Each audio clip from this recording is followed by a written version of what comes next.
When you think of the moon, you normally think of NASA, Neil Armstrong, and Apollo 11. But you should also think of this guy. Hi, my name is Yariv. This guy, with his friends, just like NASA, built the cheapest spacecraft in the history of space that actually reached the moon. Let me explain, because this story is out of this world. Yariv is a 39-year-old electronics engineer from Israel. One day he had this idea. Why not do something crazy?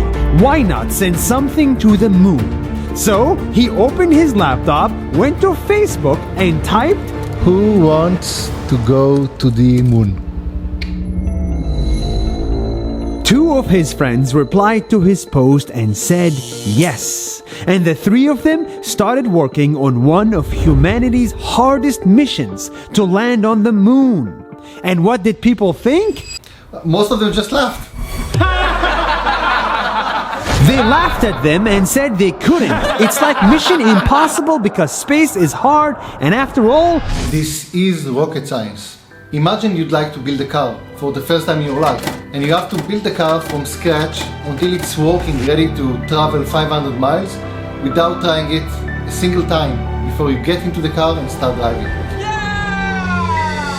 But what's even harder is the money science. To send anything to space, you need billions of dollars. And they didn't have much money. and when they asked people for money, they got no after no after no after no. Nobody wanted to invest in space, but they persisted. And the few people that took a chance on them gave them money and helped them to make this dream come true, and raised $100 million in donations for this project. It sounds like a lot, but $100 million is the cheapest ever spacecraft that made it to the moon. And this money they used not only to build a spacecraft, but to also educate kids. Hundreds of thousands of kids from all ages, all races and religions were inspired by their crazy dream and thought that they too could land on the moon. Because their real mission is not to land on the moon, but to inspire millions of kids to pursue science. It's not enough to land on the moon. We need to show kids that they can build spacecraft and land on the moon too and do the impossible. On April 11th, 2019, after hundreds of setbacks, thousands of no's, and millions of space kilometers, the spacecraft got very close to the moon, took a historic selfie, sent it back to Earth, and crashed. Due to engine problems, the landing failed right as it touched the moon. But this wasn't a failure. This was just a setback. And for Yariv, it wasn't the only one.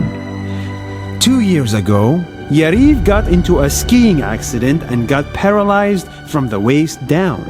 Doctors said he will be chair-bound for the rest of his life. So, he went to his desktop and logged to Facebook again. This time, he wrote, No worries. First, we'll put a spacecraft on the moon. Then, we'll fix my legs.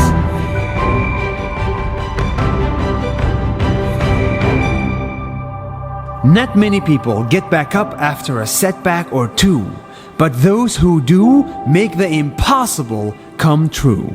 On the first try or the second one.